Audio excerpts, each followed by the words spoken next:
Okay, let's unpack this. We've all sort of internalized this idea that aging is a steady, relentless downhill slide, A right? one-way street. Exactly. A linear decline where once you lose something, it's just, it's gone for good.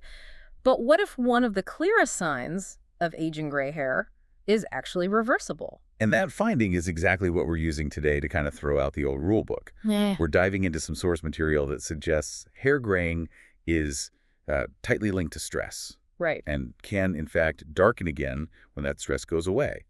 So the mission for this deep dive is to use that discovery as a lens to totally redefine how you think about energy, stress, and, well, longevity. I mean, that finding alone is genuinely paradigm shifting. It just completely upends the dogma that aging is this irreversible process. It does. Think about it. Every single hair on your body has the exact same genome, yet some go gray in your 20s and others stay dark until you're 70. That difference from hair to hair is key to understanding why we all age at different rates. And if you scale that idea up to the big picture of longevity, you get a huge reality check. We often think, genetics are So destiny. it's all in the genes. But when scientists really dig into the numbers, the best studies suggest less than 10%, Mhm. probably somewhere around 7%, of how long you live is genetically driven. Less than 10%. So you're saying 90% of your health span, your lifespan, is what? Yeah. It's non-genetic. Primarily, yeah. It's tied to behavior, your environment, lifestyle factors. Wow. And that brings us right to the core concept for today.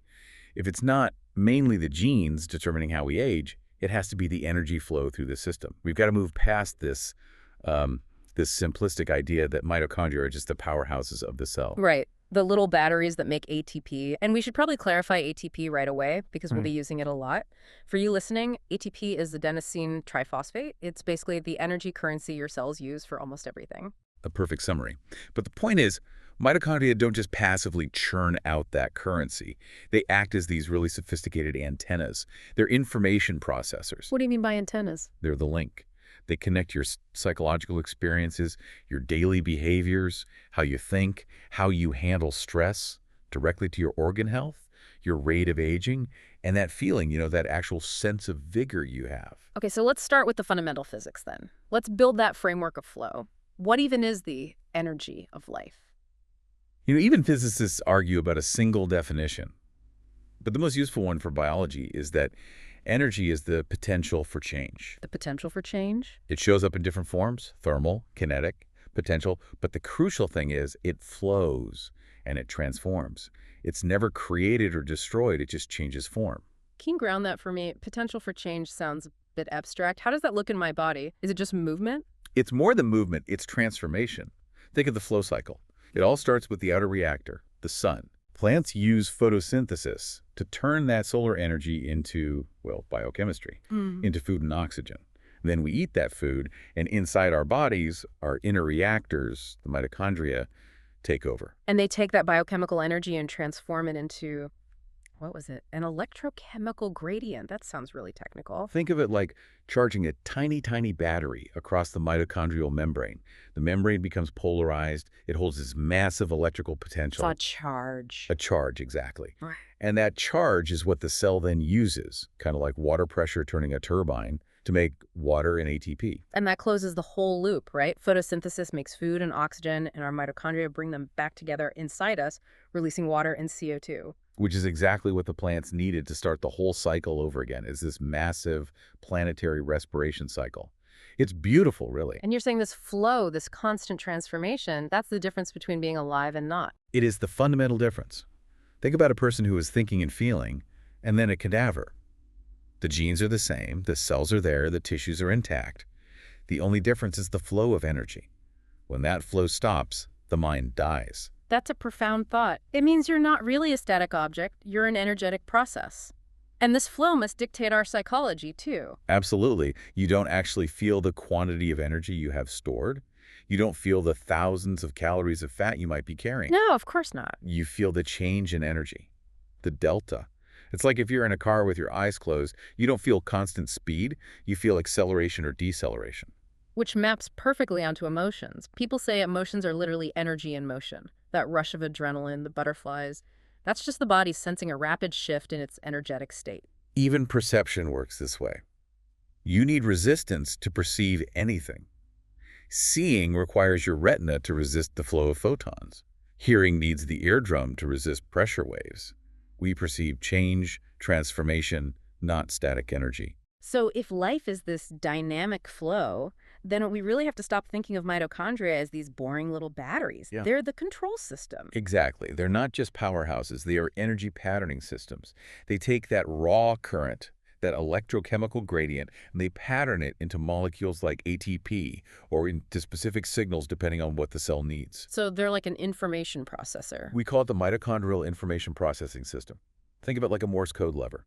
It takes raw electricity and translates it into specific messages based on what the organism needs: fight, rest, repair. If they're processors, that implies they're specialized.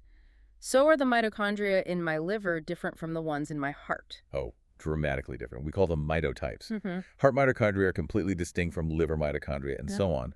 What's so fascinating is that they're all genetically identical, Well, from the mother, right? 100% from the mother, but they differentiate during development to perfectly match the energy demands of whatever cell they end up in.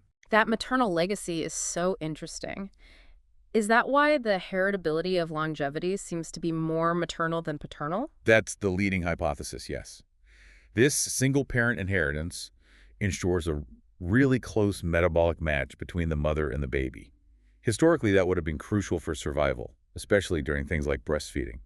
It's a metabolic blueprint passed down through the mother's line. But even with a great blueprint, the body's total energy budget is still finite. You can't just eat more food to get unlimited energy. That's the critical and kind of counterintuitive point. In fact, if you consistently overeat, the system gets overwhelmed.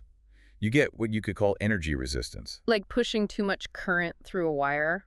Perfect analogy. The system heats up, and you get things like insulin resistance. The mitochondria literally get saturated and damaged. So if the budget is finite, then allocation is everything. How the body decides where to spend that energy tells the whole story of health and aging. What are those main buckets it allocates to? That's a constant trade-off. First, you have the vital costs. These are totally non-negotiable. Heartbeat, brain function, kidneys. The basics, exactly. They're always prioritized. Second, you have stress costs. This is your sympathetic nervous system firing up, worrying, high blood pressure, fighting an infection, even just chronic, low-grade agitation. And the third one? The third is growth, maintenance, and repair, or GMR. This is the budget for healing a cut, making new mitochondria, building muscle, learning something new. The fundamental rule is this: when energy gets diverted to the stress bucket, it is subtracted directly from the GMR bucket. This framework suddenly makes so much sense of things like sickness behavior. You know, when you're sick and you feel that crushing lethargy, you're cold, you're more sensitive to pain. That's an adaptive protective strategy. It's the body rationing its resources. Your immune system is incredibly expensive energetically. Digestion alone can use up 10 to 15% of your daily budget. So when you're sick, the body just shuts down those expensive things like your appetite or your desire to move to force allocate that energy to fighting the threat. Precisely. And inflammation itself isn't the problem. It's the signal. It's an energetic signal. Right. It means some cells are struggling, they're energetically stressed, and they're calling out for help, demanding resources. Which raises a really important point about modern medicine. If the body is this wise, why are we trying to develop drugs that block these signals? I'm thinking about that protein, GDF-15. That is a critical question. Yeah. And it gets at the conflict between treating symptoms versus, respecting the body's innate wisdom. GDF-15 is a protein that struggling cells secrete. In cases like cancer or heart failure. Exactly. And it signals the brain, causing this debilitating nausea and loss of appetite, which forces the patient to conserve energy. So the idea was to block it, to reduce the nausea and improve quality of life. That was the idea. Silence the stress signal. But the outcome of the clinical trial was terrifying. Participants felt less nauseous, yes, but mortality doubled. Doubled. It showed that the body's innate drive to ration energy, that feeling sick and tired, was a critical survival strategy. When you block the signal, you remove the instruction for survival. That's a staggering implication. Feeling sick is actually a necessary, self-preserving action. Okay, let's bring this whole story of allocation back to the gray hair study.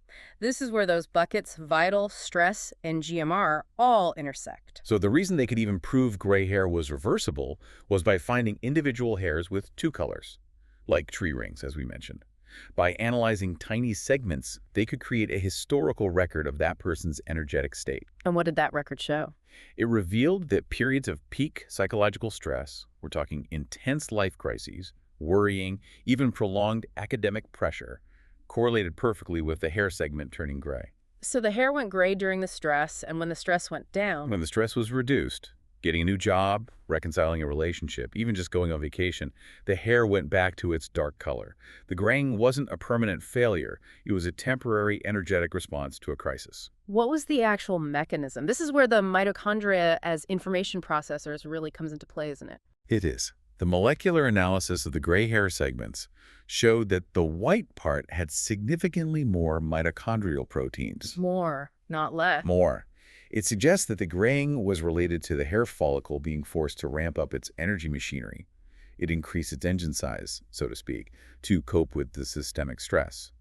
And the pigment cells, the melanocytes, just couldn't keep up with that insane energy demand. So graying wasn't a breakdown, but a visible sign of the stress bucket demanding so much energy that it drained resources away from the GMR bucket. In this case, making pigment. You got it. Which brings us to the fundamental principle that governs all growth, what you could call the energy resistance principle. Okay, what's that? The core principle of any transformation is resistance. You go to the gym, you face resistance, and your muscles grow. Yeah. That's GMR. You face mental resistance, frustration, learning something complex, and your brain is primed for neuroplasticity. Right. But too little resistance leads to atrophy like boredom or zero gravity in space. And too much leads to burnout, where the body just shuts down GMR entirely. The art of life is finding that sweet spot, that optimal zone of resistance that drives transformation.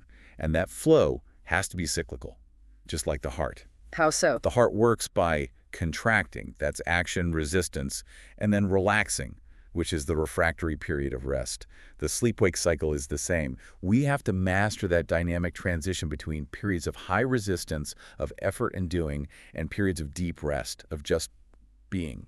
Which is why mind-body techniques are so powerful. They're fundamentally ways to reallocate energy from that stress bucket back into the GMR bucket. Let's start with sleep. Sleep is a massive energy saver.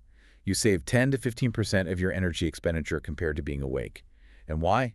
Because you're quieting down those sympathetic stress processes, literally freeing up resources for cellular and cognitive repair. And things like meditation or non-sleep deep rest, NSDR, they just amplify that effect. They absolutely do. Expert meditators can reduce their overall energy expenditure by up to 40%. 40%. It's incredible.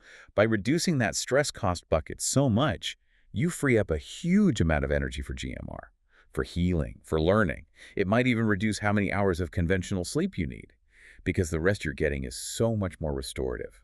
Okay, so let's move past the standard advice of sleep more, exercise more.